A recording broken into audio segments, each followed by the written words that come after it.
Untuk saya serahkan ke Bapak Widiarsono untuk memulai pembukaan Pekan Pendidikan Kristen SMK Kristen 2 Magelang tahun 2001-2022. Monggo Bapak Widiarsono ST.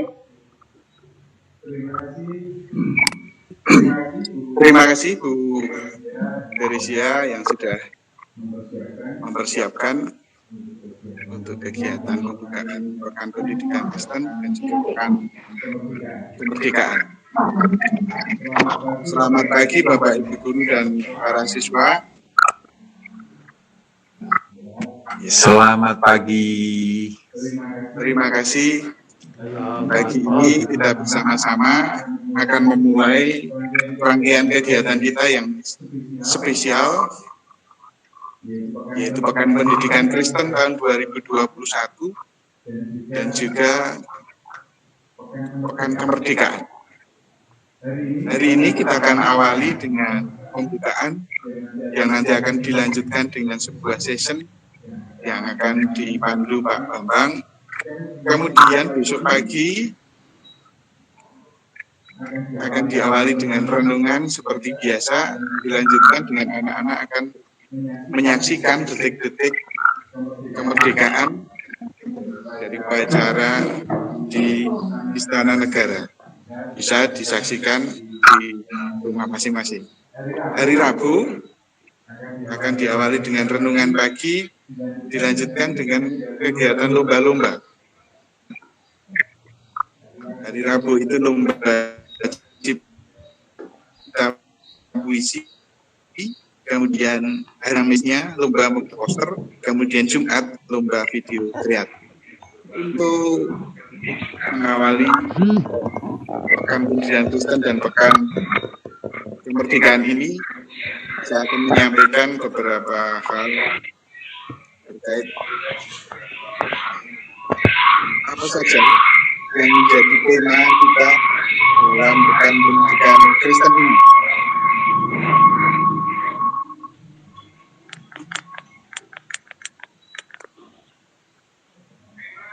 Tema Pekan Pendidikan Kristen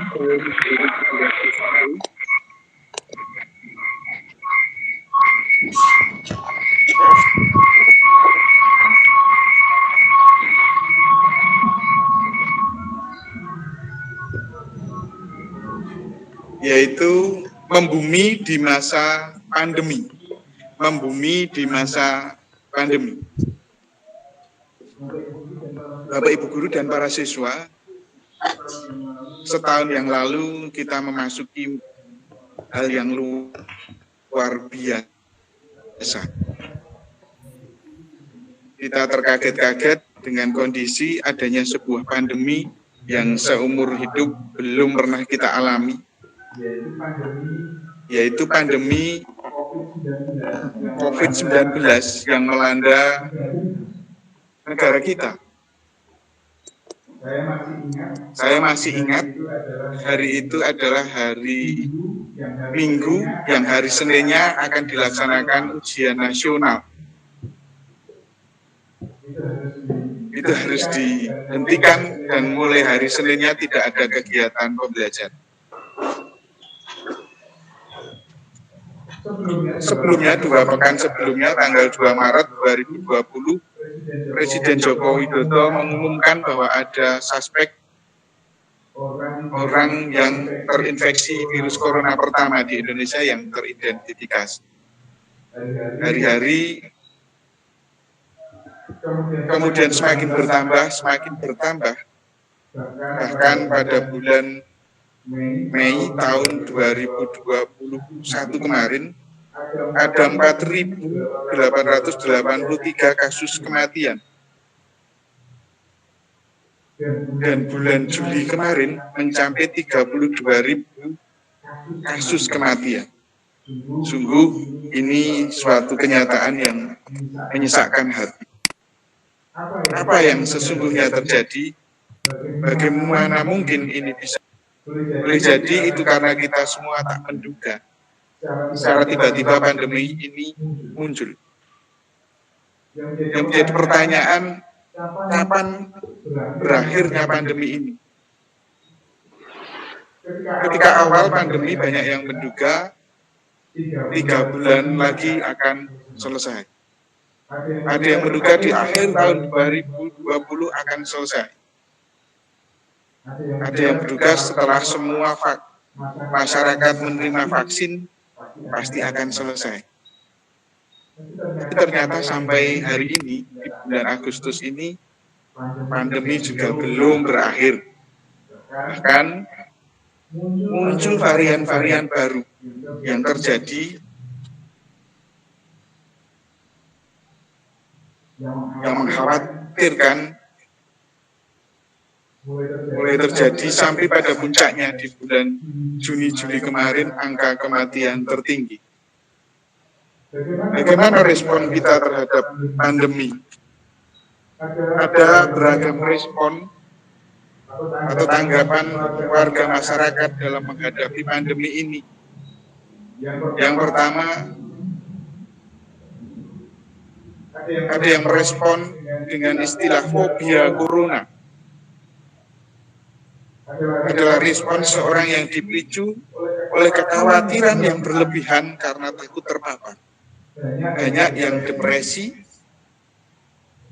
bahkan tidak jarang yang karena secara psikis terpapar akhirnya memperburuk kesehatannya.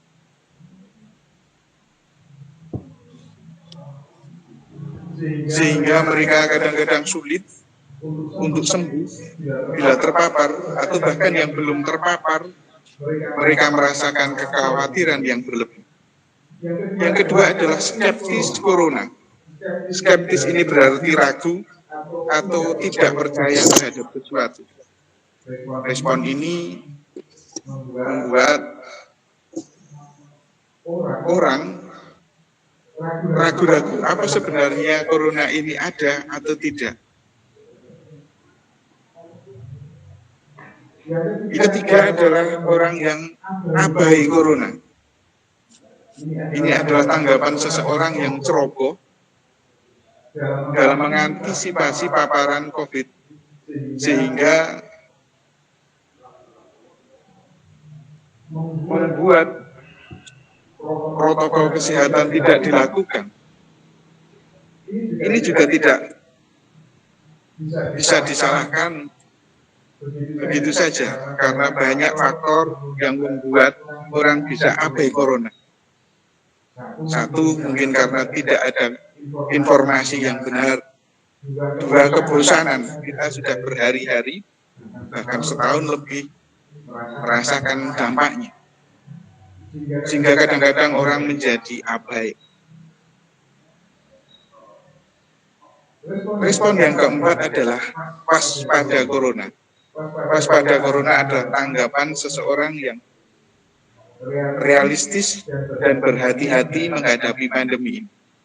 Tidak khawatir yang berlebihan, tidak takut yang berlebihan, tetapi tetap waspada.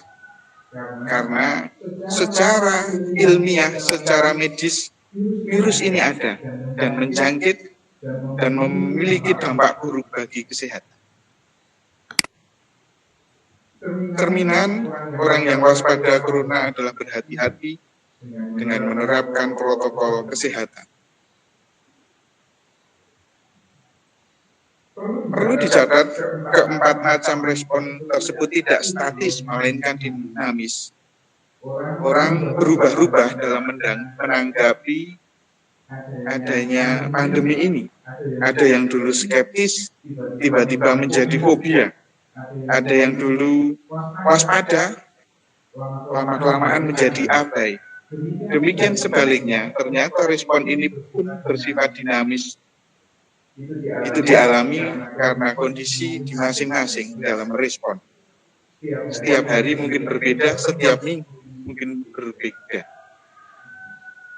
Jadi beragam respon tersebut pada dasarnya merupakan pilihan berdasarkan proses belajar. Ada yang sudah terpapar dan sembuh, menjadi abai juga ada. Ada yang belum pernah terpapar, tetapi menjadi fobia karena melihat orang di sekitarnya terpapar, kemudian akhirnya meninggal. Karena respon itu merupakan suatu pilihan, maka penting adanya kesediaan untuk makin membumi di masa pandemi ini. Yaitu sikap yang cenderung bersedia menghidupi kenyataan dan siap menghadapi aneka kemungkinan. Begitulah, orang yang membumi pertama-tama adalah bersedia menghidupi kenyataan. Kenyataannya memang ada bahwa adanya COVID ini, baik secara medis, secara ilmiah, ada.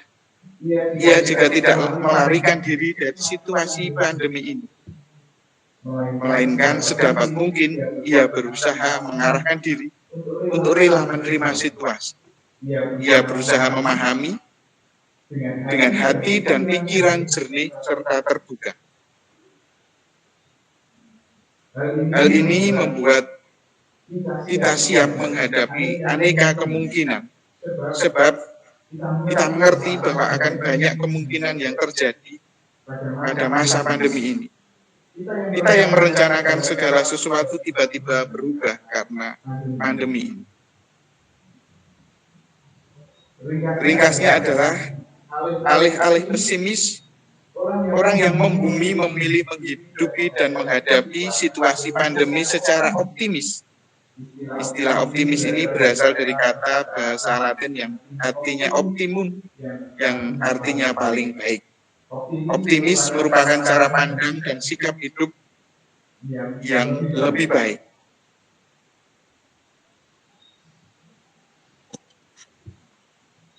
Orang optimis melihat pandemi COVID-19 ini sebagai kenyataan yang tak terhindarkan. Sekaligus ia meyakini bahwa situasi itu bisa diubah menjadi semakin baik dan lebih baik lagi dengan cara ia bersedia menyumbangkan hal terbaik yang mampu dilakukannya dan tidak melakukan tindakan bodoh yang bisa membuat situasi pandemi ini menjadi lebih buruk. Hingga kini, pandemi COVID-19 belum bisa dikendalikan, apalagi diakhiri. Banyak faktor yang terjadi yang menyebabkan pandemi ini belum berakhir.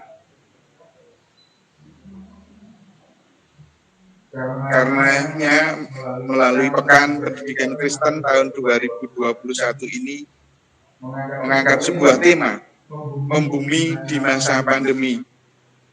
Tema ini menggugah kita untuk yang pertama berefleksi tentang tanggung jawab kita, baik sebagai guru, sekolah, ataupun pelajar di masa pandemi yang berkepanjangan ini. Yang kedua adalah mengembangkan sikap hidup membumi dan optimis dalam menghidupi dan menghadapi situasi pandemi. Yang ketiga adalah membiasakan hidup positif proaktif dengan cara waspada corona, memelihara daya tahan dan kebugaran fisik, psikis, dan rohani, mengasah kesanggupan beradaptasi, bertindak kreatif dan produktif, serta membina solidaritas dan kepedulian sosial. Selamat memasuki Pekan Pendidikan Kristen tahun 2021 dan Pekan Kemerdekaan HUT RI yang ke-76. Mari kita makin membumi, sehingga kita mampu berkontribusi positif dalam perjuangan bersama seluruh elemen bangsa untuk mengatasi pandemi COVID ini. Kiranya Tuhan memberkati kita. Kita akhiri dengan berdoa. Mari kita berdoa. Tuhan yang Maha Kuasa, kasih setiamu Tuhan yang tak pernah berhenti dalam kehidupan kami. Kami bersyukur di pagi ini kembali kami diberkati dengan renungan refleksi singkat dalam memasuki Pekan Pendidikan Kristen dan Pekan Kemerdekaan HUT RI yang ke-76. Kami bersyukur Tuhan, kami akan memasuki pekan ini dengan penuh sukacita Walaupun kami menghadapi masa pandemi ini, kami yakin dan percaya tangan pertolongan pemeliharaan Tuhan tidak pernah berhenti dalam kehidupan kami. Kami menyerahkan segala proses kegiatan kami di pekan ini dari hari Senin sampai dengan hari Jumat nanti dalam pimpinan penyertaan Tuhan, keluarga besar SMK Kristen 2, baik Bapak Ibu guru, karyawan, terlebih para siswa. Dalam seluruh rangkaian kegiatan ini, kiranya Tuhan berkati dengan kasih sukacita, terlebih semangat dalam mengikuti setiap kegiatan. Setiap panitia, pengisi acara, kiranya Tuhan memberkati dengan hikmat Tuhan, sehingga dapat melaksanakan dan menjadi berkat bagi seluruh warga sekolah. Terima kasih Bapak, hanya di dalam nama-Mu kami berdoa dan mengucap syukur. Selanjutnya Bapak Ibu dan para siswa dengan memohon hikmat pertolongan Tuhan secara resmi Pekan Pendidikan Kristen tahun 2021 dan Pekan Kemerdekaan HUT Republik Indonesia ke-76 secara resmi dibuka.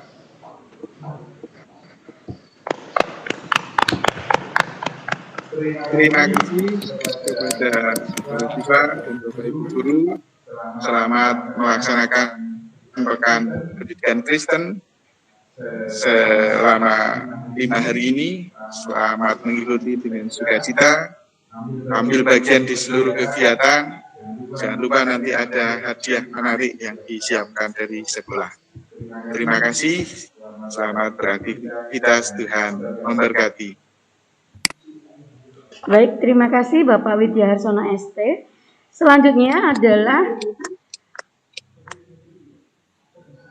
sesi yang kedua yang akan dibawakan oleh Bapak Bambang Rianto SPDK. Kita akan belajar dari Bapak Bambang tentang bagaimana menjadi seorang Master of Ceremonial. Monggo Pak Bambang Rianto, kami persilahkan. Ya, selamat pagi, salam sehat, salam sukacita. Ya, setelah kita bersama-sama mengikuti pembukaan oleh kepala sekolah dan kita sudah mendengarkan penjelasan tentang masa-masa pandemi ini, sungguh kita harus semakin bersikap bijaksana. Nah, untuk selanjutnya kita akan bersama-sama berkumpul bersama dalam rangka Pekan Pendidikan Kristen dan Pekan Kemerdekaan. Ya, besok pagi itu sudah mulai dengan kegiatan HUT negara kita yang ke-67. Betul? Oh, ternyata kebalik ya. Ke-76. Nah, tidak abdul kalau kita belum menyanyikan Hari Merdeka. Oleh karena itu, kesempatan ini kita akan menyanyikan lagu Hari Merdeka. Dada dada dada dada dada dada dada dada dada 17 Agustus 17 Agustus tahun 45. Itulah hari kemerdekaan kita. Hari merdeka nusa dan bangsa. Hari lahirnya bangsa Indonesia. Merdeka, sekali merdeka tetap merdeka. Selama hayat masih dikandung badan, kita tetap setia mempertahankan Indonesia. Kita tetap setia membela negara kita. Merdeka, sekali merdeka tetap merdeka. Nah, dalam kesempatan Pekan Pendidikan dan Pekan Kemerdekaan ini kita akan belajar sesuatu yang sering kita jumpai dalam kehidupan kita. Kita akan mulai dengan sebuah training tentang keterampilan, yaitu bagaimana menjadi pemimpin acara atau menjadi MC dalam sebuah acara. Saya yakin kita semua pernah ditawari untuk memimpin sebuah acara, untuk memimpin atau menjadi seorang master of ceremony, bahasa kerennya begitu. Jawaban yang paling mudah adalah nggak bisa. Kok saya? Bahkan yang mengatakan mbok modalnya iso. Seringkali begitu. Nah, apakah itu dalam kegiatan rapat RT, dalam kegiatan pentas seni, dalam kegiatan persekutuan, dan lain sebagainya. Nah, oleh karena itu dalam kesempatan ini saya ingin mengajak kita semua untuk belajar bagaimana cara memimpin sebuah acara. Karena ini sebuah keterampilan, sehingga saya yakin semuanya bisa. Hanya kadang-kadang kita belum tahu caranya bagaimana. Maka dalam kesempatan ini kurang lebih ya sekitar 30 menit sampai 40 menit kita akan belajar bagaimana menjadi MC atau pemimpin dalam sebuah acara. Mulai dari acara yang lingkup kecil, dalam keluarga misalnya, dalam rapat RT, dalam kegiatan pentas seni, dalam kegiatan persekutuan, sehingga kita bisa memimpin sebuah acara. Nah, kita akan belajar apa arti menjadi pembawa acara. Ketika kita ditunjuk menjadi pemimpin acara, yang pertama adalah merupakan anugerah, bukan beban. Nah ini yang seringkali kita merasa bahwa itu beban. Saya, kita lebih nikmat berada di zona nyaman. Kita lebih nikmat duduk santai. Tetapi ketika kita harus ditunjuk menjadi pemimpin acara, kita harus mempersiapkan. Kalau kita belum pernah, kita akan dagdikduk, kita akan nggak nyaman. Dan sebetulnya itu merupakan anugerah, bukan beban. Yang kedua merupakan tugas yang tidak remeh. Sebab di tangannya lah kesatuan acara dapat berlangsung. Nah ini luar biasa. Ketika kita menjadi pemimpin acara, kita yang merupakan penentu. Teman-teman yang lain sudah mempersiapkan lama, ditentukan oleh kita sebagai pemimpin acara. Nah karena itu bukan tugas yang remeh. Yang ketiga merupakan kehormatan bahwa kita dapat memimpin orang lain. Secara tidak langsung kita belajar menjadi seorang pemimpin. Berikutnya, apa tugas pemimpin atau pembawa acara? Setidaknya ada 10 tugas. Yang pertama adalah kita menentukan atau sebagai sinyal bahwa dimulainya acara.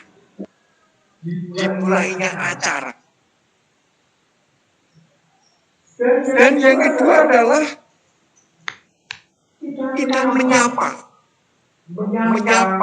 para hadirin dengan bahasa-bahasa yang komunikatif. Kalau itu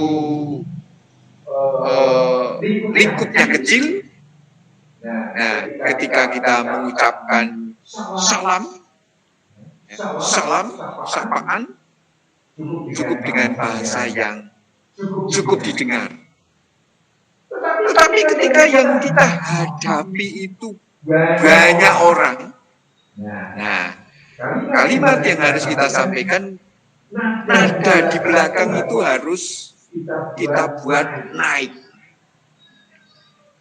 Misalnya dalam jumlah yang kecil, kita cukup selamat pagi, salam, assalamualaikum warahmatullahi wabarakatuh.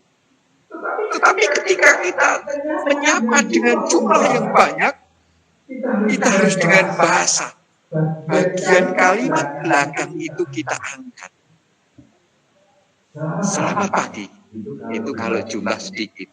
Kalau jumlah banyak, selamat pagi. Nah, itu pasti akan dijawab kompak. Selamat pagi. Kalau jumlah sedikit, assalamualaikum warahmatullahi wabarakatuh. Tetapi kalau jumlah yang banyak, assalamualaikum warahmatullahi wabarakatuh. Itu pasti akan dijawab kompak. Dan seterusnya. Yang ketiga, apa itu kalimatnya? Sapa audien. Sapa audien, ya, menyapa audien. Kalau ada teman-teman yang baru, kita sebut. Atau dari mana? Kelompok mana?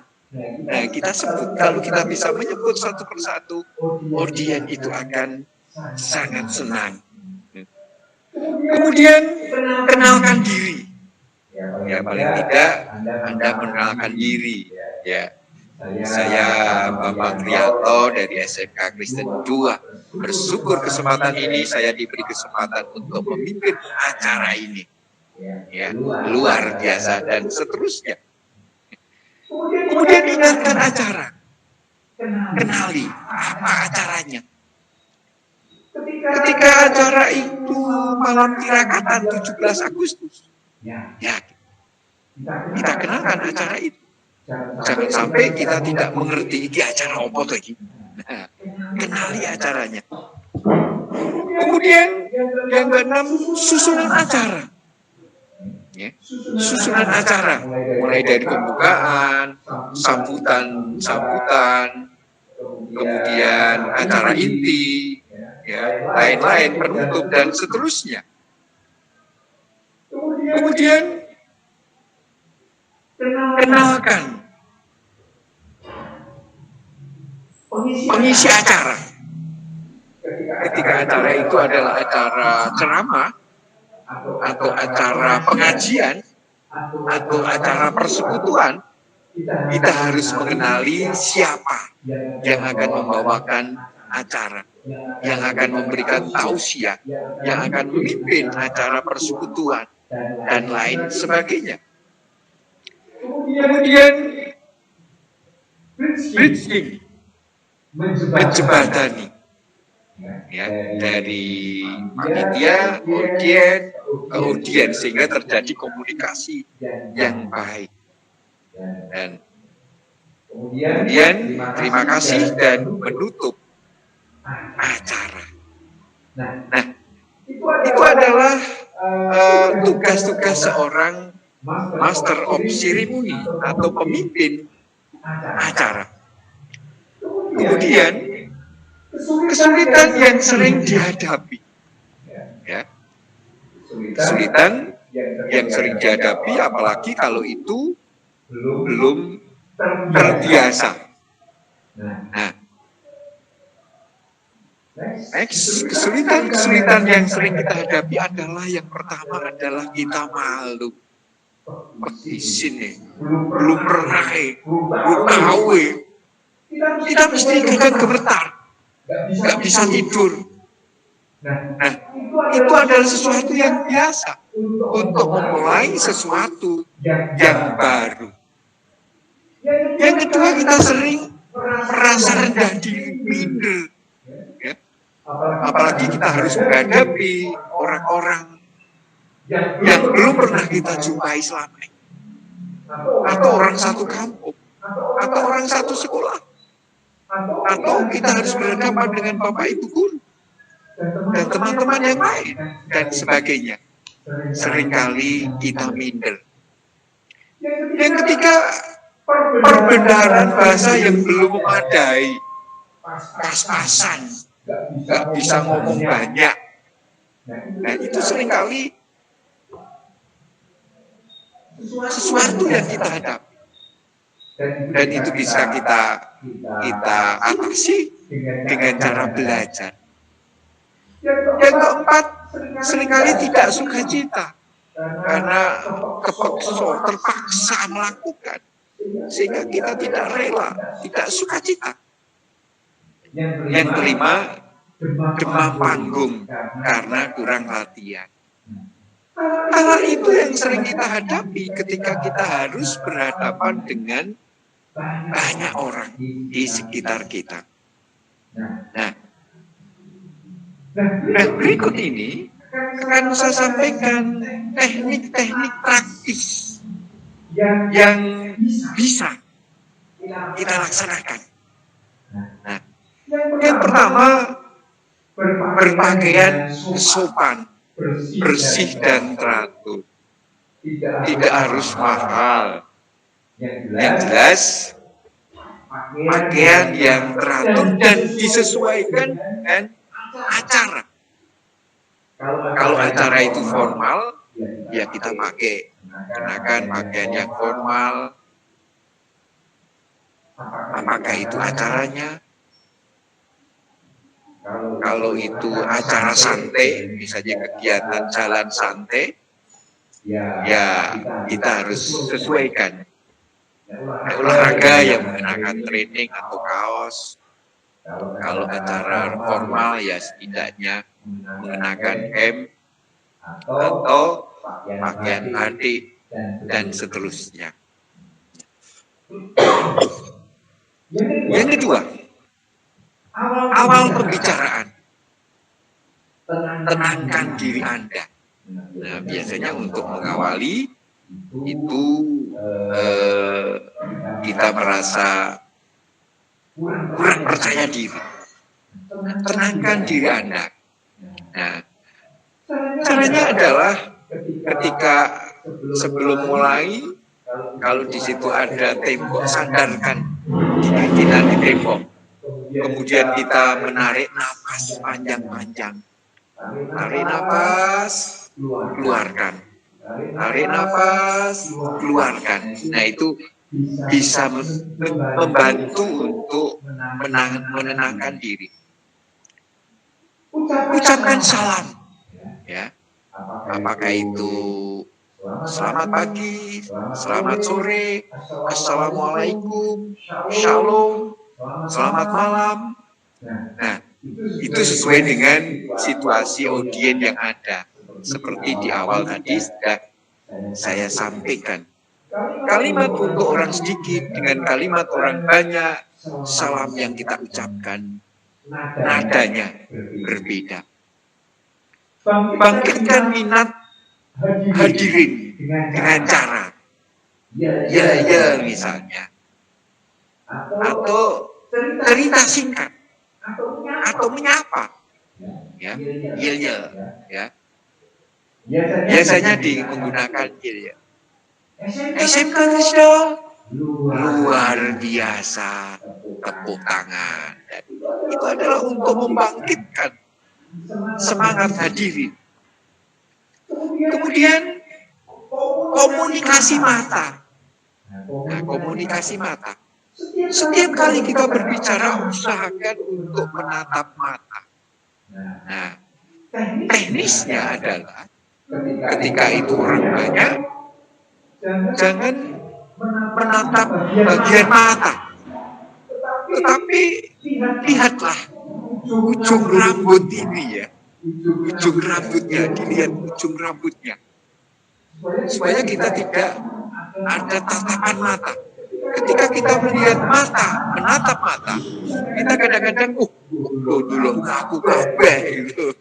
Tetapi ketika kita pandang ujung rambut ini, kita tidak secara langsung menatap mata, tetapi ada komunikasi mata. Kemudian yang keempat, penampilan wajah. Nah ini, harus dengan wajah yang ramah, hati yang ramah, suara yang ramah. Nah, suara yang ramah, hati yang ramah, kemudian wajah yang ramah, itu akan semakin mendekatkan kita dengan orang yang kita bimbing. Gitu. Ya, berikutnya adalah tentang kejelasan kata-kata atau diksi. Diksi berarti pengucapan kata-kata secara jelas. Huruf hidungnya harus jelas. A, E, U, O-nya. Kalau I ya I, jelas I.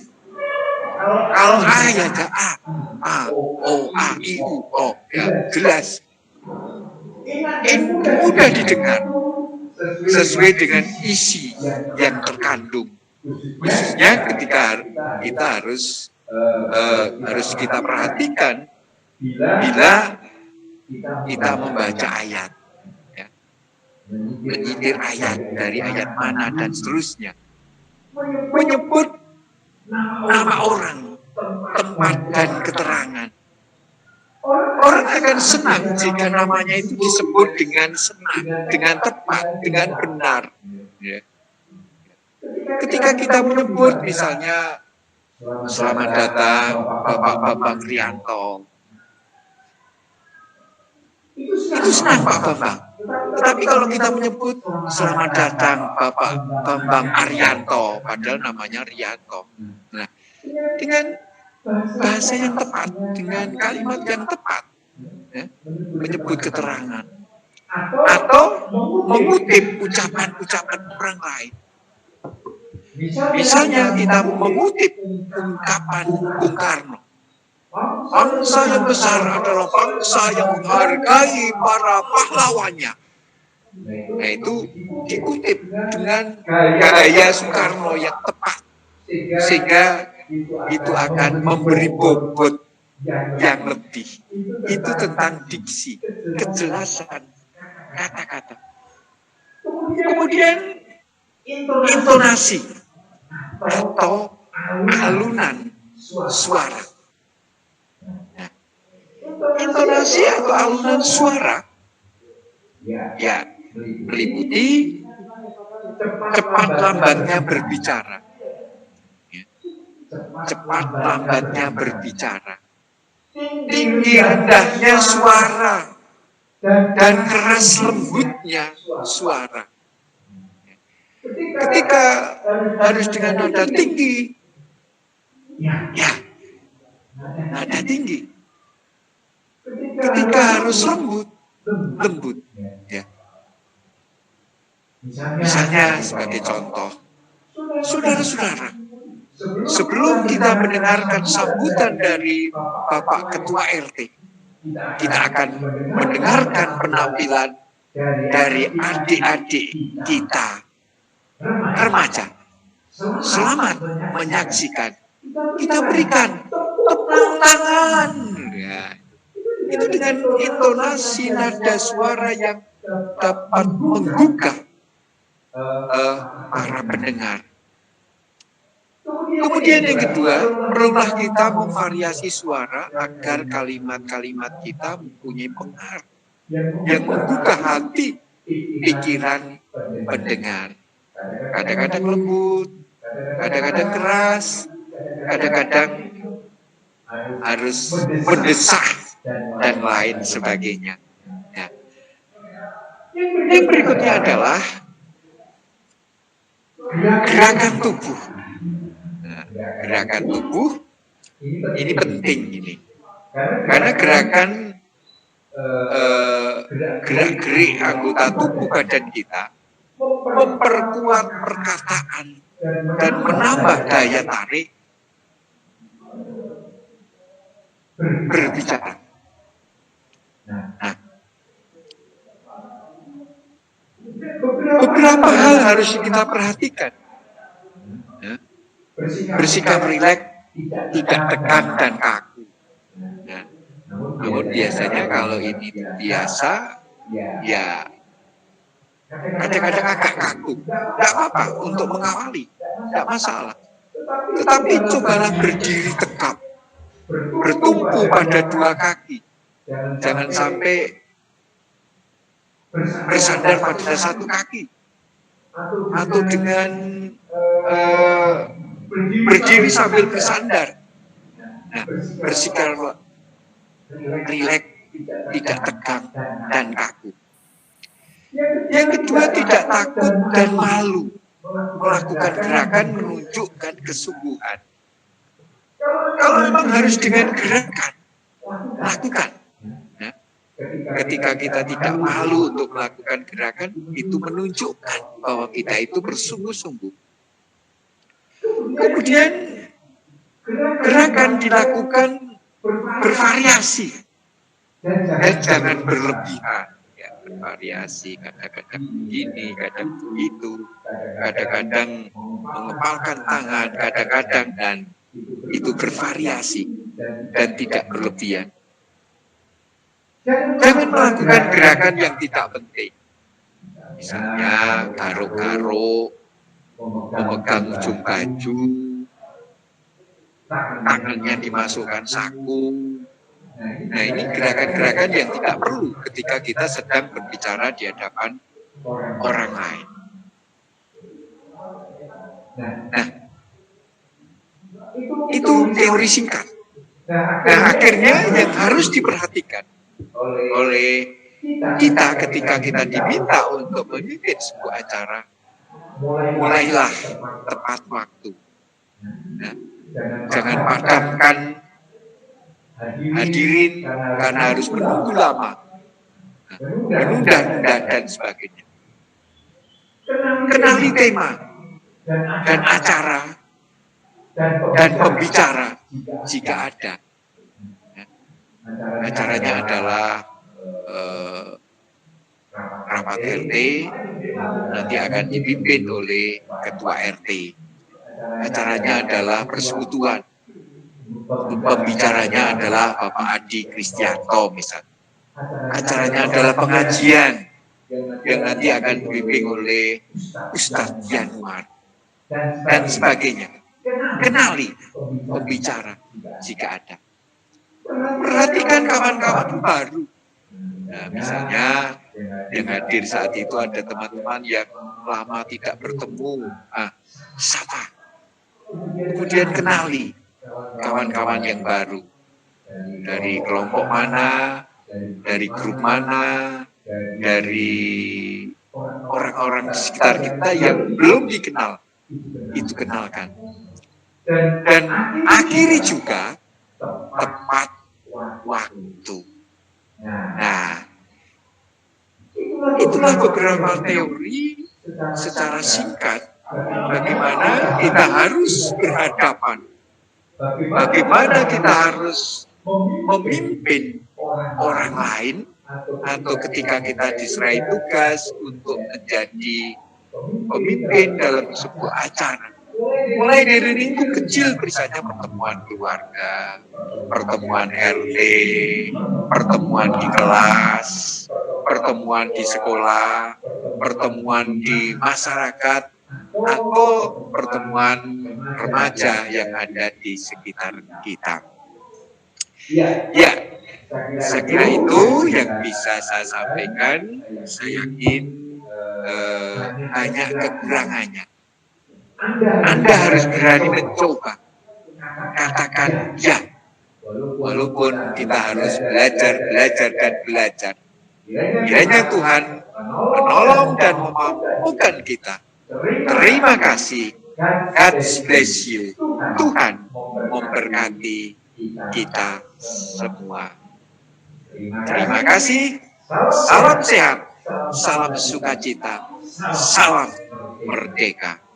Tuhan memberkati. Amin.